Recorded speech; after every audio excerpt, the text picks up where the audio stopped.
জয় নিতাই, জয় গৌরহরি, জয় রাধা গোপীনাথ।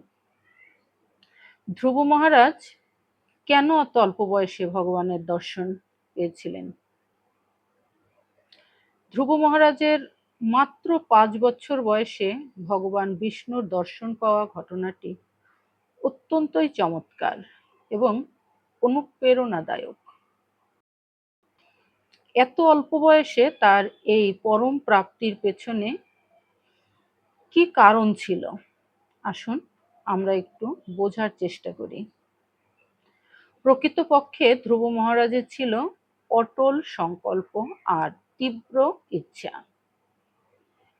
বিমাতা সুরুচির কাছ থেকে কঠোর কথা শোনার পর ধ্রুবের মনে হলো যে সিংহাসন ও বনের মধ্যে ভগবানকে খোঁজার তীব্র ইচ্ছা তার ভিতরে জেগে উঠল।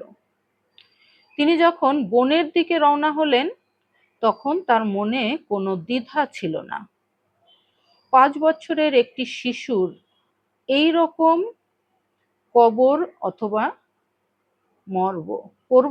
মরব, এই সংকল্প কোনো সাধারণ সংকল্প ছিল না। তার এই অটল ইচ্ছাশক্তি প্রকৃতপক্ষে তাকে তার লক্ষ্যের দিকে এগিয়ে নিয়ে গেছে। এছাড়া ছিল তার মায়ের সঠিক শিক্ষা আর দিক নির্দেশনা। ধ্রুব যখন কেঁদে কেঁদে তার নিজের মা সুনীতির কাছে যান তখন মা সুনীতি তাকে কোনো প্রতিশোধের কথা বলেন না, বরং সঠিক পথ দেখান। তিনি বলেন ভগবান বিষ্ণুই একমাত্র ধ্রুবের দুঃখ দূর করতে পারবেন এবং তাকে আশ্রয় দিতেও পারবেন। মায়ের এই সরল এবং পরম সত্য শিক্ষায় প্রকৃতপক্ষে ধ্রুবের মনে ভগবানের প্রতি অটল ভক্তি আর বিশ্বাসের বীজ বুনে দিয়েছিল। এছাড়া সদ্গুরু দেবর্ষিপাদের কৃপা তো ছিলই, কেননা ধ্রুবের তীব্র ব্যাকুলতা দেখে দেবর্ষিপাদ নারদ তাকে পরীক্ষা করতে আসেন এবং তিনি ধ্রুবকে বোঝানোর চেষ্টা করেন যে এত ছোট বয়সে বনে একা থাকা এবং তপস্যা করা খুবই কঠিন। কিন্তু ধ্রুব যখন তার সিদ্ধান্তে অনড় থাকলেন তখন কিন্তু নারদ মুনি সন্তুষ্ট হয়ে তাকে গুরু হিসাবে দীক্ষাদান করলেন। তিনি ধ্রুবকে ওম নমো ভগবতে বাসুদেবায় এই দ্বাদশ অক্ষর গোপাল মন্ত্র দান করলেন এবং কিভাবে ধ্যান করতে হবে তা শিখিয়ে দিলেন। গুরুর অশেষ কৃপা পাওয়ায় ধ্রুবের সাধনার পথ অনেক সহজ হয়ে গেল। নারদ মুনির উপদেশ মেনে ধ্রুব মধুবনে গিয়ে অত্যন্ত কঠোর তপস্যা শুরু করলেন।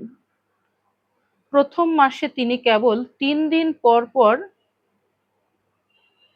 কয়েদ বা বরদি ফল খেতে লাগলেন। পরের মাসগুলোতে তিনি পাতা, তারপর কেবল জল এবং শেষে শুধু বায়ু গ্রহণ করে তপস্যা করলেন।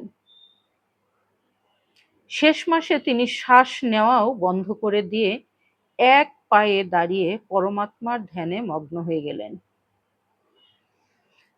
তার এই একাগ্র ধ্যানের কারণেই পুরো ব্রহ্মাণ্ডের শ্বাসরুদ্ধ হয়ে আসছিল, যা ভগবানকে তার সামনে আবির্ভূত হতে বাধ্য করেছিল।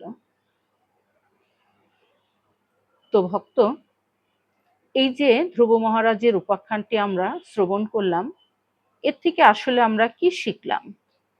প্রকৃতপক্ষে ধ্রুব মহারাজের এই কাহিনীটি আমাদের শেখায় যে ভগবানের কৃপা পাওয়ার জন্য কোনো বয়স বাধা নয়। বয়স ছোট হলেও যদি ভক্তি খাঁটি হয় আর সংকল্প সুদৃঢ় হয় তবে যে কোনো কঠিন লক্ষ্যই অর্জন করা সম্ভব। তো ভক্ত, আজকের মতো এই পর্যন্তই। হরি বল।